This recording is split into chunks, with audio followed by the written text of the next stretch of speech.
এই মুহূর্তে রয়েছি আসানসোল মহকুমার বারাবণী বিধানসভার দমানে হাটতলাতে। এই হাটতলাতে দীর্ঘদিন ধরে রোদ বৃষ্টির মধ্যেই এই দোকান ব্যবসায়ীরা ব্যবসা করতেন। আজ পশ্চিমাঞ্চল উন্নয়ন পর্ষদের তহবিল থেকে 1,80,00,000 টাকার খরচ করে দোকান ব্যবসায়ীদের জন্য শেড বানানো হচ্ছে। তার সঙ্গে বাথরুম ও টয়লেটের সুবিধা রয়েছে। খুব ভালো চলছে। আমাদের বিধানদা অসিদ্দার আমাদের বিডিও সাহেব আছে, ওদের জন্য নিয়ে খুব হড়বড়ি আছে। আমাদের এই গিদর বাজারের বিধানদা আছে একটা, ওদেরও খুব ভালো কাজ আছে, চলছে এইসব সম্বন্ধে সব কিছু চারিদিকে।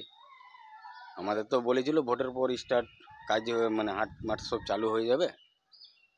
তো দেখা যাক, মিস্ত্রিরা তো খুব ভালো কাজ করছে এখানে।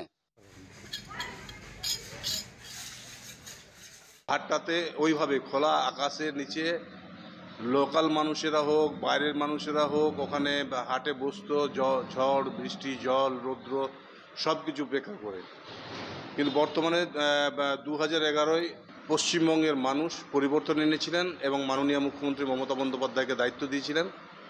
তারপর থেকে উন্নয়নের কাজগুলো শুরু হয়েছিল এবং এই দোমানি হাটটা আমাদের পশ্চিমাঞ্চল উন্নয়ন পর্ষদ থেকে মাননীয় মুখ্যমন্ত্রী মমতা বন্দ্যোপাধ্যায়ের নির্দেশে অনুপ্রেরণায় 1,82,00,000 টাকা ব্যয় সেটা হচ্ছে। প্রায় 20-22 খানার মতো শেড হচ্ছে, ওখানে টয়লেট বানানো হচ্ছে, মানুষদের জন্য ড্রেনেজ ব্যবস্থা করা হচ্ছে।